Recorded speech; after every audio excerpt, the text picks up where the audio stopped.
Hi everyone, আসসালামু আলাইকুম। আমি তাহেবা। আমার আর একটা নতুন ভ্লগে তোমাদের সকলকে জানাই ওয়েলকাম। আশা করছি তোমরা সবাই অনেক ভালো আছো। আলহামদুলিল্লাহ আমরাও কিন্তু অনেকটাই ভালো আছি।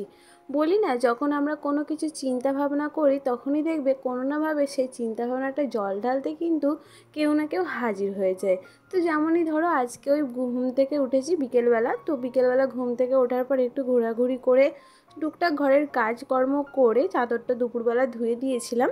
তো চাদরটা আর বিছাইনি, তো এখনই চাদরটাকে বিছাচ্ছি। তো ভেবেছিলাম রাতে বিকেল থেকে ব্লগটা স্টার্ট করব, তাও তো স্টার্ট করতে করতে এতটা দেরি হয়ে গেল আজকে।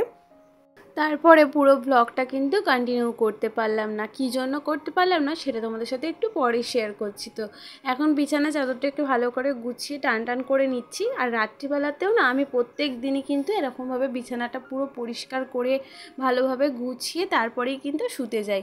আর এখন না এই খাটের মধ্যে যে ম্যাট্রেসটা ছিল সেই ম্যাট্রেসটাকে তুলে ফেলে দিয়েছি, কারণ এত পরিমাণে শরীর খারাপ করছিল, মানে কোমরে যন্ত্রণা, ঘাড়ে যন্ত্রণা, সিদ্ধারে যন্ত্রণা, মানে প্রত্যেক দিন ঘুম থেকে ওঠার পর এটা কিন্তু কমন ব্যাপার হয়ে গিয়েছিল। তার জন্য না এই ম্যাট্রেসটা তুলে দিয়ে দুটো বালাপোষ ছিল, সেই বালাপোষগুলোই বিছিয়ে দিয়েছি।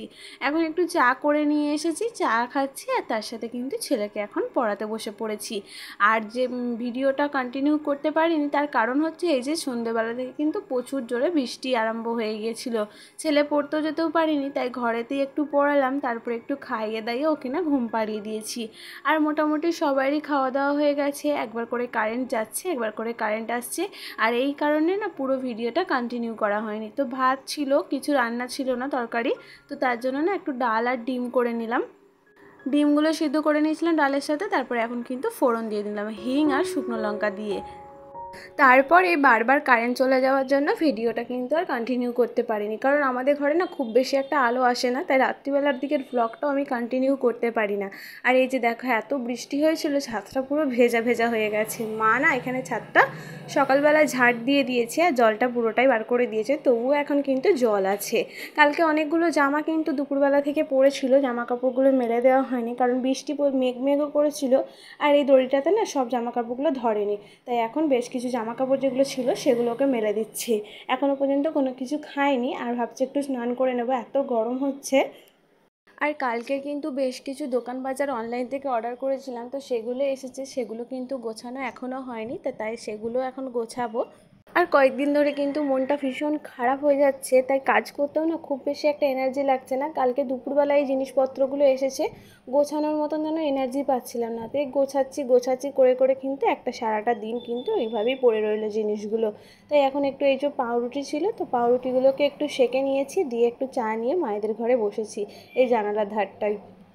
তো চা খেয়ে দোকান বাজারগুলো গোছাতে চলে এসেছি। আমি খুব বেশি একটা অনলাইনে জিনিস কিনি না, যখন দেখি এগুলো লোকাল দোকানের থেকে একটু দাম কম পাওয়া যাচ্ছে তখনই কিন্তু আমি অর্ডার করে থাকি। যেমন এই গ্লুকন ডিটা অর্ডার দিয়েছি, তারপরে ছাতু, একটা ফালুদা, ডিটারজেন্ট, সর্ষের তেল, বিশেষ করে সর্ষের তেলটার জন্যই কিন্তু এই অর্ডারগুলো দেওয়া, কারণ এখানে প্রায় 20 টাকা মতন সর্ষের তেলের দাম বেশি নিচ্ছে, তার জন্য না আমি অনলাইন থেকে অর্ডার করেছি। আর দিয়েছি সুজি, আটা, স্যানিটারি প্যাড, এইগুলো কিন্তু অর্ডার করেছিলাম। তো এখন সে জিনিসগুলো কিন্তু ভরে নেব ডাব্বার মধ্যে।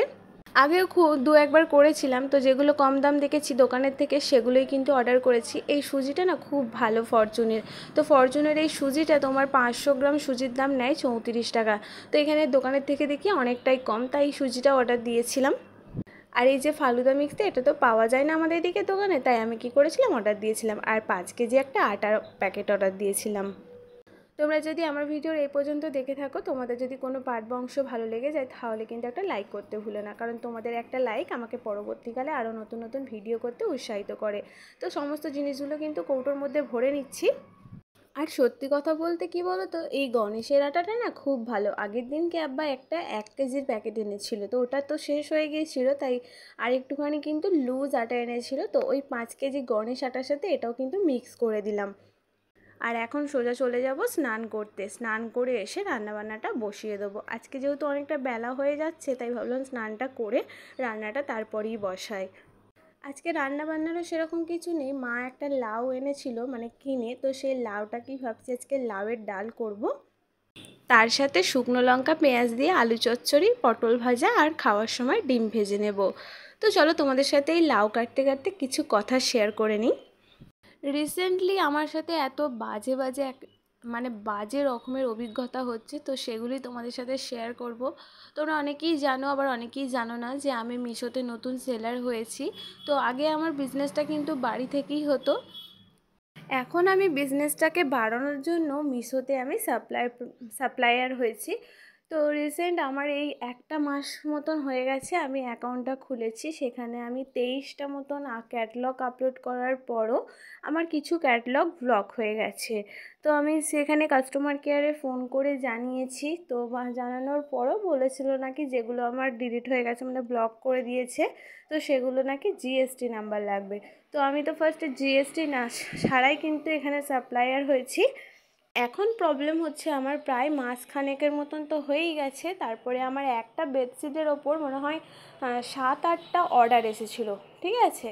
তো একটাই বেডশিটের ওপর 7-8টা অর্ডার আসার পর নাইটি, তারপরে তোমার স্টোল, এগুলো না আমার অনেকগুলোই অর্ডার এসেছিলো। তো যেগুলো আমি প্যাকেজিং করে তারপর তোমার লেবেল ডাউনলোড করে প্রায় আমার 200 টাকা মতন খরচা তো হয়েই গেছে।